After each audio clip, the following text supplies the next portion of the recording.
All right, ladies and gentlemen, I'm your host, Chris Crenshaw, and we are live from the 704 once again for episode 237 of the A15 Exchange. And listen, all right, it is All-Star Week in the NBA and in the NHL, and they had varying results. All right, and I mean varying results. You know, we got to talk about all the problems in the NBA, and we got to talk about how Four Nations has been an absolute success. So we talking about that.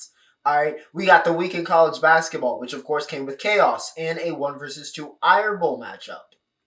That's not it, because ladies and gentlemen, the Daytona 500 was yesterday, so we got to talk about that. And of course, ladies and gentlemen, and what was probably, I dare say, the biggest entertainment week of the year so far, we had Captain America Brave New World drop, and we also had some Sexy Songs for You by Drake and P&D.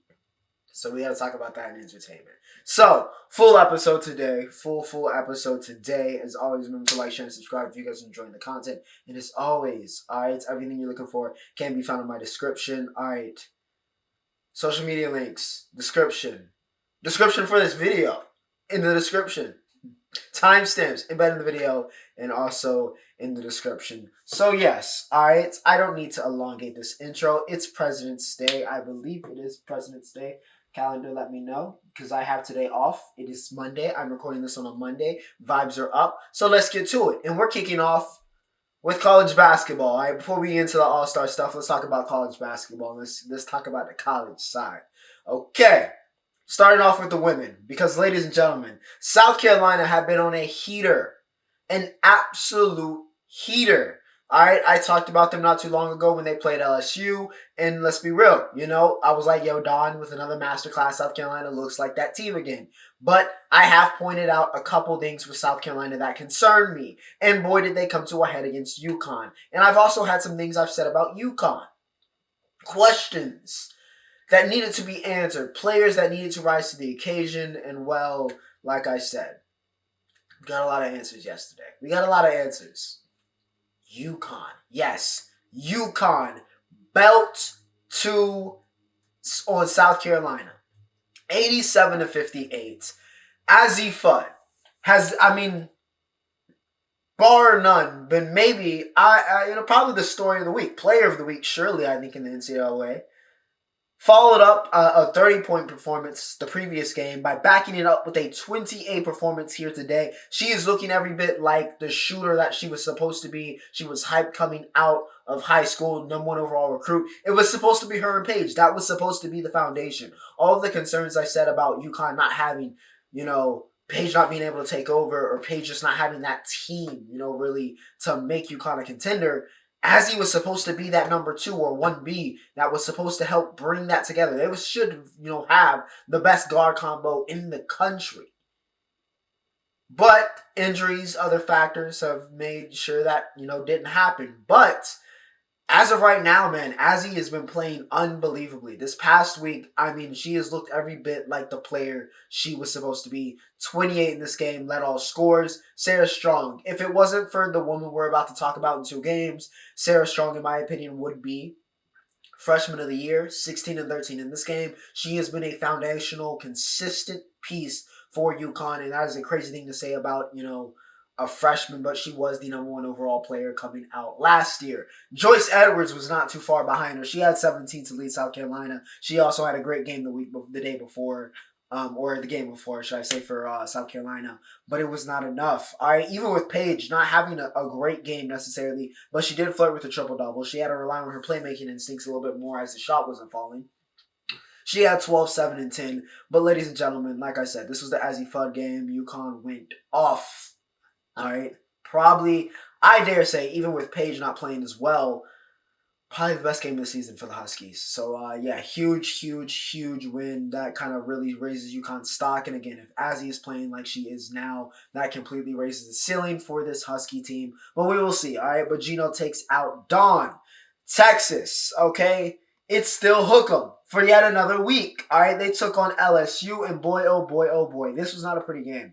I'm not going to sit here and lie to you. This was not a pretty game. Madison Booker is a terrific player. Do not get me wrong. All right, she's going to go very, very high in next year's draft. Not this year's, but next year she'll be. Well, actually, no, maybe even 2 years because I could see her going, till she's a senior. But whenever Madison goes out, she's going to be drafted very, very high. But I do want to say, even though she had 16 and 10 in this game, her big game stat lines are the ugliest. I mean, she gets it done, but it's the most unethical, ugliest hoops box score you will ever see. She went 3 for 17 in this game, but like I said, still finished with 16. This was an ugly, disgusting, horrible shooting night for both teams.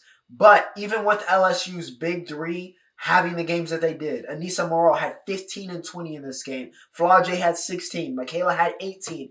It was not enough. Texas is real, ladies and gentlemen. Texas is real, even outside of Mads, even though it wasn't like a huge lift outside of Mads in this game. I said last year, when Roy Harmon is back healthy for this team, that changes things for Texas, man. It has changed things. It has changed things. Having Madison, having Rory, and then having the team that they've begun to build around those two players has really made Texas a threat. All right, they are a championship contender, in my opinion. We will see what they can do when the lights get bright, but so far they are passing a lot of these tests. LSU needs to figure out. All right, they need to figure out if they're going to fall all the way off, or, can they still bang for those Final Fours? We're going to see. The big three showed up this time, but they had no help. All right, no help outside of those, and you got to have better shooting games. No credit to Texas defenses. Hook 'em horns.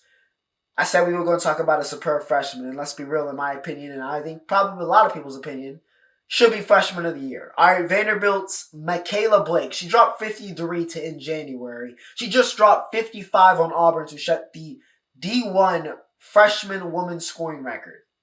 She's averaging over 20 a game as a freshman. Now, of course, she's at Vandy. That's not traditional women's basketball power, right? And she has the green light. But what Michaela Blakes is doing this season has been nothing less than superb. It's been phenomenal, all right? Phenomenal. Absolutely phenomenal. In my opinion, freshman of the year, 55 against Auburn. I had to give her a shout out because she has been hooping. All right, and she continues to hoop.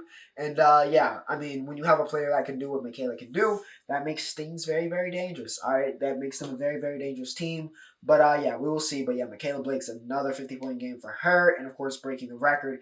More positive news for Auburn. Like I said, we have that Iron Bowl matchup, number 1 versus number 2. Number 1 Auburn versus number 2 Alabama, who is walking out of Tuscaloosa with bragging rights. And ladies and gentlemen, and still the number 1 team in the country, the Auburn Tigers, the national championship favorites, get it done yet again. Johnny Broome with another big game, 19, 14, and 6 for him. But I'm going to be honest with you, this was just a great display of how good this Auburn team is as a whole. They had 42 points off the bench. They had 5 players in this game with 13 plus points.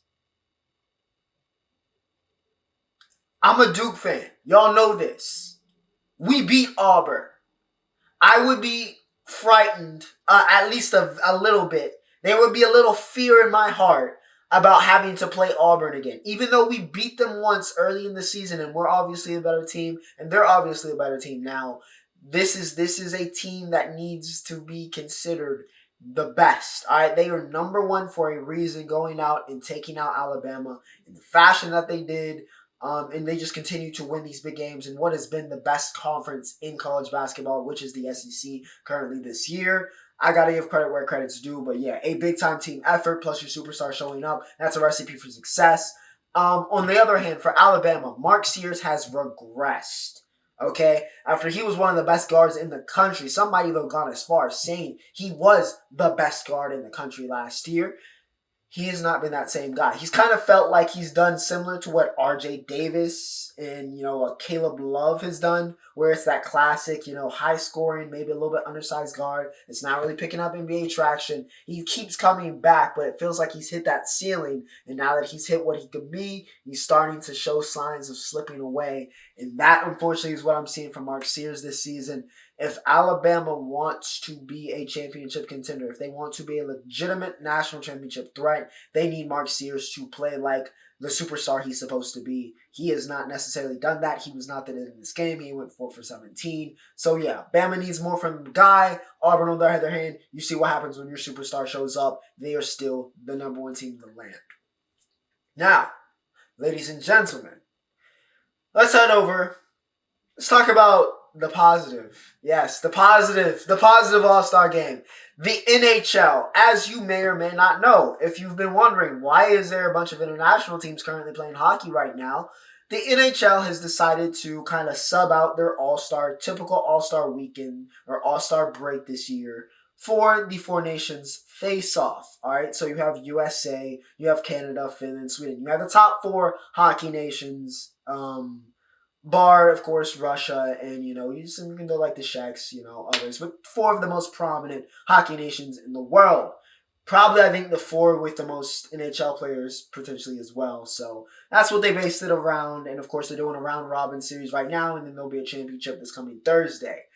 It has delivered.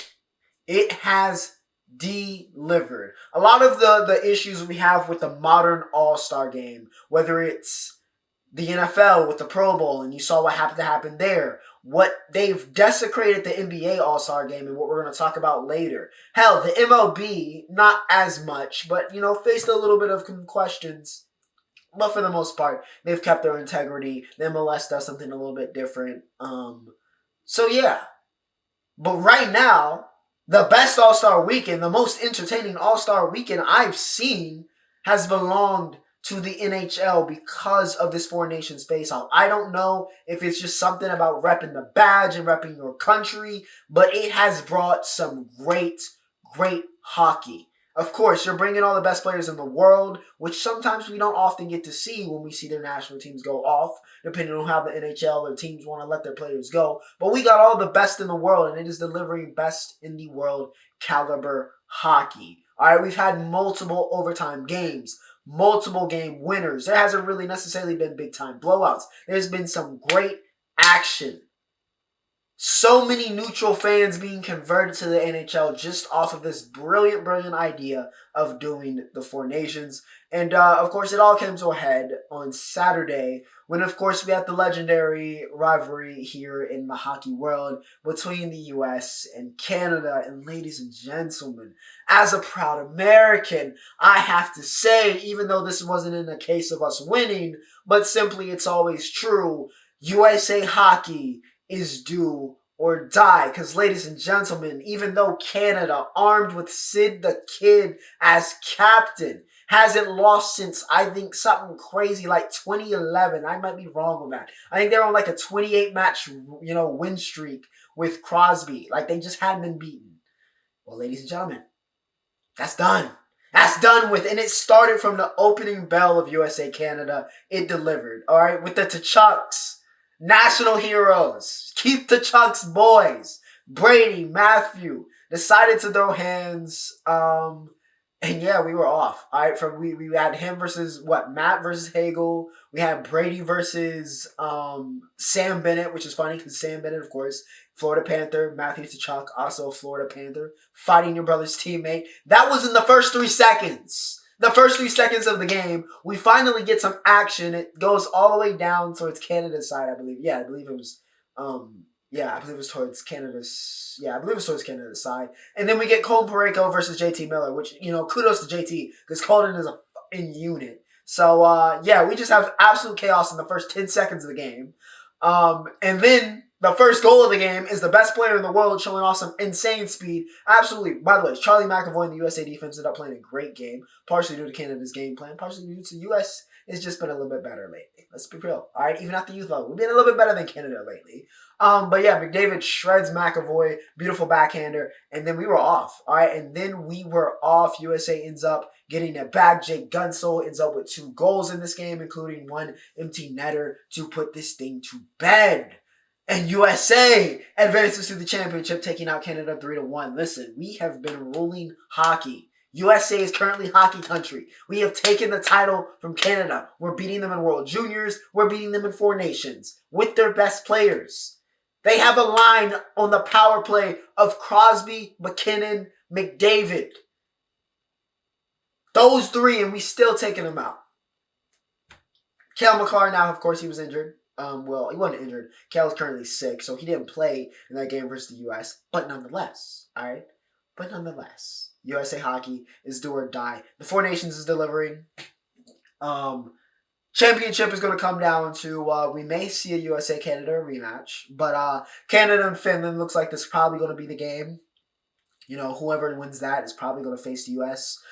Sweden technically can still make it, but they'd have to beat the brakes off the U.S. And even though the U.S. doesn't have to win next game, I don't expect us to really let up too much. But yeah, all right, the NHL, shout out to them. You know, it takes a lot of guts to, not necessarily to solve, but, move away from your all-star concept and how it's been conducted in all the games and maybe the revenue and all that stuff and go towards, this little mini international tournament. But it is delivered. All right, they've been trending on social media. Like I said, a lot of neutral fans, a lot of people getting interested in hockey through the chaos of USA Canada or just any of like the cool highlights we've seen from the best players in the world playing each other, which is all we really want from an all-star game, right? We just want to see, for one time of the year, the best of the best team up, see some teammates that we might not, see normally, and, see them play against each other and have some fun. So that's what it's been. All right. So shout out to the Four Nations, shout out to the NHL, because they got it right. All right. They got it right. Simply put, the NHL got it right with the All-Star format. All right, ladies and gentlemen, and now, welcome to entertainment. Okay. Now, before we get into movies, TV update. I did finish The Night Agent. It's more good stuff, and we already got a season 3 coming up, so I ain't gotta talk too much. I ain't even gotta say too much. All right, I'm cool with seeing Peter and Rose and the rest of the gang continue to do their stuff. So yeah, Night Agent, great TV show. I ain't even gonna say too much. I don't gotta say too much. All right, Night Agent, it's the goods. All right, currently watching The Recruit. I love The Recruit. Okay, I love the way that show's shot. It feels so unique. Noah Centineo is charismatic as hell. Shout out to Five Stewart as well. So yeah, I'm rocking with the Recruit right now. That's what we cooking through. But let's talk about what I looked at this week. Okay, we actually got a movie. We got a movie, and I saw some mixed reviews on Captain America: Brave New World. I had to see for myself, of course, but I saw some mixed reviews going into it. I saw some people saying it was okay, it was pretty good, it's nothing crazy, and I also had some people saying, "Yo, this is just trash." All right, straight up in the group chat. Shout out to the boy Will. Will, if you're watching, shout out to you. Was like, keep your money.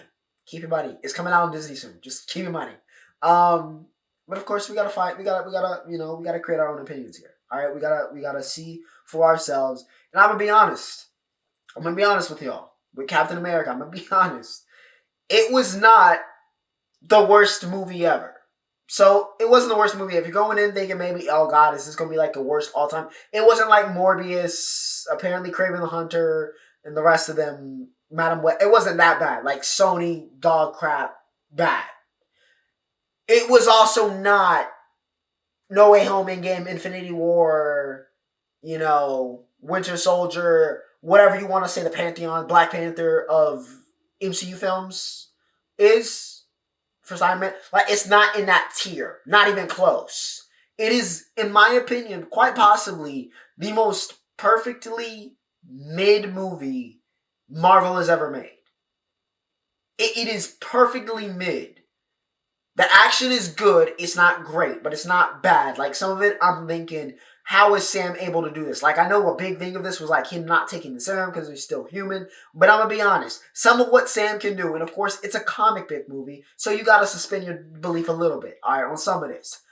But some of what Sam is doing, and in those final sequences, especially, which I actually detested. I hated the third act of this movie.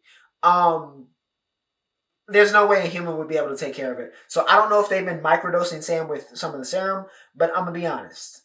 Some of what he was taking there was made absolutely no sense, okay? But the action was good. It was entertaining. Him and Joe Quinn's, dynamic, really cool, really fun. The story with Isaiah Bradley, nice inclusion, nice to bring in, very cool on theme. The theme was good, but some of it was like it felt standardized. The dialogue felt very standardized. They were explaining literally every single plot point out to you, right? There wasn't a lot of, it felt like a concept that wanted to make you think and consider and try to be like reflective of the world, but it was also trying to be safe. And it felt like, somebody said it felt like a focus group movie, and it very much so felt like a movie that went to a focus group and they edited it based off of that. That's how it felt. Another thing was, even though it ended up, of course, spoiler alert, not being the big twist and big villain of the movie, but it still was supposed to be a big twist of the movie. Why they included Red Hulk in the advertising and the marketing for this? As a marketer, I hated the marketing for this movie. The trailers were not great. And again, why are you showing us Red Hulk in the trailers? Why are you revealing that? This was trying to be like a political side, like thriller, like of trying to like mystery, of trying to like figure things out. But it took away from that part of the movie because we already knew what the conflict was with Harrison, right? With Ross. We already knew that he was Red Hulk. So it wasn't like, yo, what's up with Ross? What's going on? The way the movie tried to present it. So I don't know why they spoiled that. It would have been much better even if it was obvious with all of the former Incredible Hulk movie characters in this movie. But still, it would have been better if you did not show us Red Hulk in the previews to try to sell a movie. It just kind of tells me that they didn't really have too much faith in this. They really didn't have too much faith in this. Again, I really didn't like that last sequence and how it fell out. The whole speech with Sam to calm him down was weak. The green screen was weak. Like, all of that was just, it was weak. All right, it was weak. But Mackie was fine. And the guy plays, like, the acting, Harrison did his best to try to sell this thing. I don't know if Betsy, it was perfectly mid. All right, it was perfectly mid. Okay? Perfectly mid. It's entertaining, but it's safe. It wants to tell it's like I said, focus group movie. It's a focus group movie. It's a focus group movie. So yeah, Marvel, you're still up at question. All right, you're still up at question. You ain't free yet. It did have the worst post-credit scene of all time. I honestly would go as far as saying, don't even stay. If you haven't seen the movie, don't watch the post-credit scene because it's irrelevant. Like, you don't miss a thing. The post-credit scene was the most meaningless post-credit scene we have ever gotten in MCU history. So yeah, Brave New World, perfectly well made. Perfectly well made. Let's talk about something that was not perfectly well made. Alright? Some sexy songs for you. Yes! The Six Side Boys. Alright? Drizzy, P&D, OVO. We had it. Alright? But I was a little bit worried. I'm not gonna lie, not because of the wake of the beef or anything, and I was worried about Drizzy's output as an artist. I wasn't worried about that. I was just worried about the fact that we were gonna get probably some low key R&B, which we did, from Drizzy and P&D. But the thing was, I saw 21 tracks, and I was like, I don't know. It might, like, that's a long album. And I talked about this with Abel, with Hurry Up Tomorrow, with the Weeknd's album that just dropped, which is fantastic. I'd actually raise that. That hit very different my last listen through. Very, very different. Like, I'm almost considering putting it maybe album of the year territory. But it was long. It was long. And there is a such thing as too long on an album. Sometimes it can be too bloated, as good of an artist as you are. And I said this before with Drizzy. Even though he's my favorite, sometimes these things are a little bit too long. I wish he'd trim it down because it'd be a more concise, a better project. It'd make for a better project. So I was a little bit worried about that, but honestly, wasn't too bad. There was only one song I really wasn't like, yeah, I'm good off this. There was only one song. But otherwise, this was a very good project. I'm going to give it an 8.4. Nokia obviously is a hit. I've seen it rise up the charts, so that's good because that song deserves everything in the world. That was something different. That was him trying something different. I appreciate it, alright? I need him to go full walkie-talkie because Nokia needs a music video, alright? I need these 70s roller skates, bell bottoms, Soul Train line, all of that for Nokia. CN Tower was a great intro. That song has been stuck in my head. What color is the CN Tower? Gritty was a great outro, alright? A great, great outro. I actually posted on my story if you do follow me. Yeah, it's tremendous. It's a perfect outro to this album. And of course, Give Me a Hug is the one that everybody's talking about because that's the one we really kind of got the closest to rapping Drake. And then of course we got that Aaron Hall sample at the end of I Miss You. Oh my gosh, oh my goodness, the beat switch, it was everything. It was everything. It was everything. All right, worth the hype. But yeah, 8.4 for some sexy songs for you.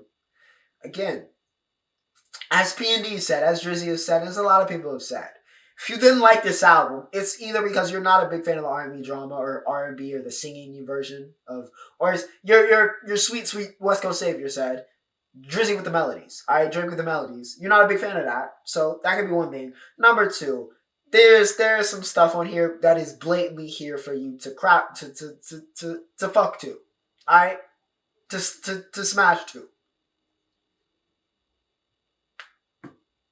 Deeper by P&D is a great song, but it's adult folks. Alright? It's for the adults. Alright? It's some throw this song with the shorty in the car, in the crib, like night, wherever, and alright? And if you're not used to that, or that's not your body, you probably won't relate to this album as much. So that's just truth. Okay? So some sexy songs for you. Very good album. Deliver for me. I did see Spotify is which honestly was expected. I'm gonna be honest, was expected. I don't expect this just for the sake of talking about the beef, even though I'm tired. Everybody's really tired of talking about the beef. I don't expect this to sound more than G and X. For a multitude of reasons. But yeah, Spotify was kind of blatant with it yesterday, apparently. So we'll see. But I mean, Drizzy signed up for that when he said, he signed the documents on that lawsuit. So we'll see with that. But entertainment, Brave New World underwhelms. Some sexy songs for you, Drizzy and P&D most definitely delivered.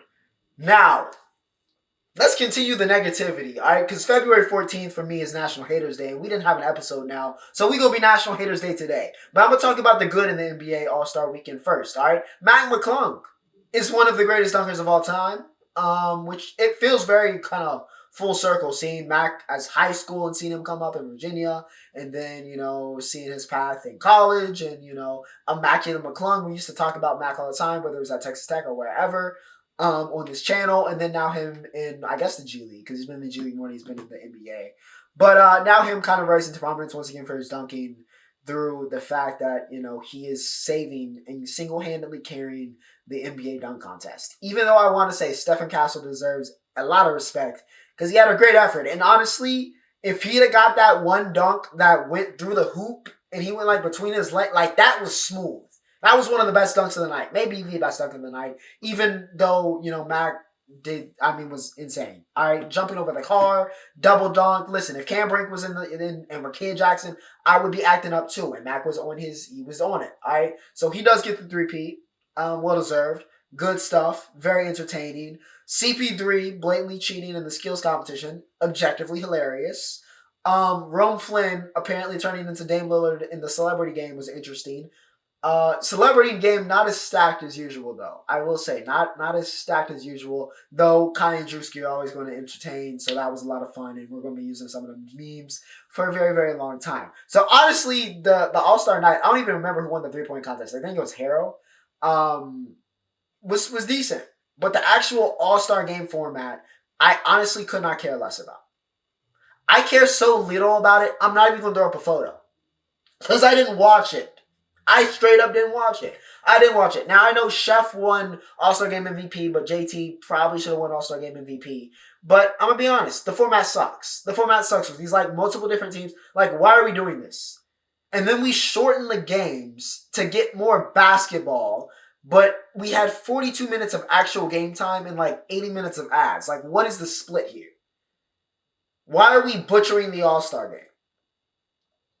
And then we had the issue with Braun suddenly dropping out and did the same thing. 2 spots that could have went to somebody else. It's... I don't know, bro. I don't know why we've... I feel like when we... I forget what the rule is, but when it was you go to 140 or whatever, that's the and whoever gets the 140 first wins at a certain point, right? We got into All-Star Game. I feel like that delivered for a little bit, and then we went away with it. I can't remember if it fell off or not, but we went away with it. I don't know why we went away from the original All-Star Game format. I don't care if it's an exhibition where people are scoring 200. That's a little bit more entertaining. If you had to throw that rule on where, you get to 140, whoever wins, and you get those 8 minutes of competitive basketball, that makes it more worth it for us, the fans. But this, we're split into different teams based off the TNT guys, and then you got the rising stars showing up to play on Sunday. Why? What are we doing? What are we doing? I like Adam Silver more than most probably at this stage, but what are we doing? What are we doing with the All-Star Game?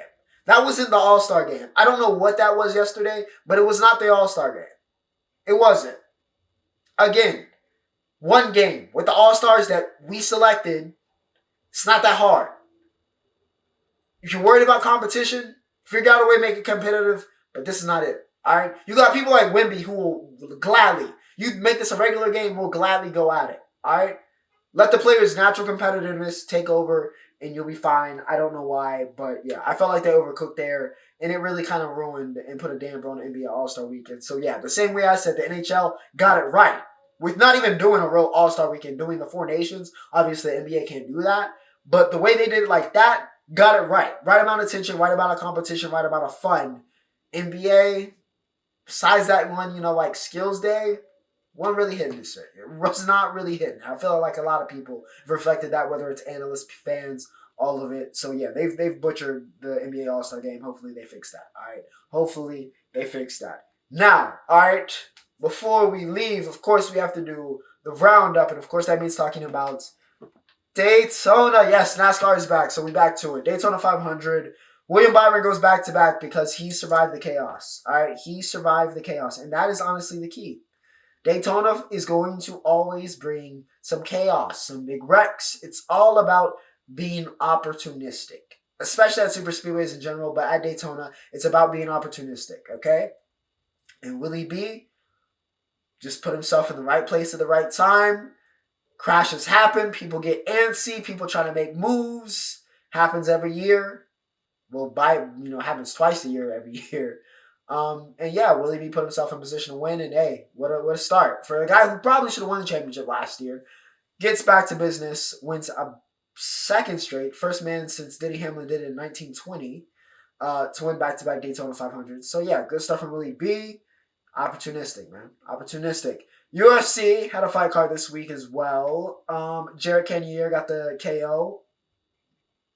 Good stuff for him. Good stuff for the Killer Gorilla.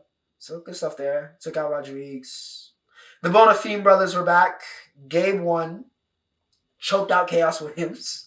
Ismail, his eye? I think his eye got really messed up in round one, and unfortunately he, had to lose on a doctor stoppage. So yeah, unfortunate there, but I guess at this point we all kind of think Gabe is the better prospect. So we'll see. Honestly, it just kind of varies. I don't know if either of them are really championship contender, but they're a cool novelty. All right, they're a cool novelty. There's some decent fighters. So yeah, not some bad hands, but yeah, that was the UFC event. I think Henry Cejudo is fighting next week, so we'll talk about that then. Soccer. All I got to talk about is Miguel Almiron. Yeah, maybe he should have stayed at Sporting. Honestly, it's just not working. I don't know what's going on with MANU, but yeah, it's just it feels like they're cursed. At this point, is MANU just cursed? Like, no matter what coaching change, no matter the players, the young phenoms that come and then just die out after a season, like, I don't know what it is. Like, Anthony left and suddenly is Anthony again. Like, it might just be Manchester United. Like, I don't even know if it's Almiron. Like, I don't know if it's him. It might just be the stench of MANU in the curse there just completely depletes your powers. I really don't know how to fix that team. I really don't. It's probably rock bottom. And I feel like we're saying that every other month with Manchester United, but this certainly feels like rock bottom. Like, it surely can't get much worse than it's been this season. But we will see. All right, MANU's still in free fall, and it's not looking good. All right, it is not looking good at all. I can't remember if Champions League had their thing this weekend, but that Real Madrid and Man City game, nonetheless, I'm going to mention it. I think that was this week, and I didn't talk about that, so forgive me. But that was very, very good. All right, very, very good game. All right, classic game between Real Madrid and Man City. But, all right, so we'll talk about match 2, leg 2, when we get to it. But for now, ladies and gentlemen, all right, it's February, continues best month of the year. But without further ado, Ocho signing off.